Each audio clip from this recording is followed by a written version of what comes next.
Mga kapuso, paano kung ang alaga mong hayop biglang nakapagsalita? Iyan ang inimagine sa Born to be Wild presents Letters from the Wild 2 na mapapanood na po sa linggo. At ilang kapuso stars ang nagbigay boses sa kanila. Narito na ang pasilip. Ngayong linggo, alamin natin ang mensahe ng mga hayop sa ating mga tao. Di man nakakapagsalita, ano kaya ang gusto nilang sabihin sa atin? Ang boses ng mga hayop bibigyang buhay ng ilan sa ating kapuso artists. Pero bakit parang kaaway na sila ngayon? Hindi ito magiging madali. Sisil kami sa maliit na sako o kulungan. Huwag mo ipakulong lagi yung mga sivet at huwag mo ipot sa bahay nyo. Ang totoo, kami ang tunay na inaagawan ng tirahan.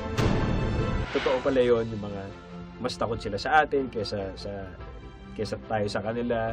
Tapos syempre yung mga tirahan din nila na-endanger na rin. Medyo nagkaroon ako ng konting empathy para sa kanila. Kailan kaya nila maunawaan? Gusto lang namin na payapang buhay. Hindi naman dapat ganun yung turing at naawa ko parang sa mga unggoy. Alam ko naman natin na kahit di natin nakakausap ang mga pawikan, ganyan sila katalino. Masakit lang, syempre, bilang tao na marami tayong nagawa sa kanila. Nagkakaroon ng konting heartbreak habang nagbabasa. Letters from the Wild 2, ngayong linggo na sa Born to be Wild. Dr. Sresyo, nakatutok, 24 oras.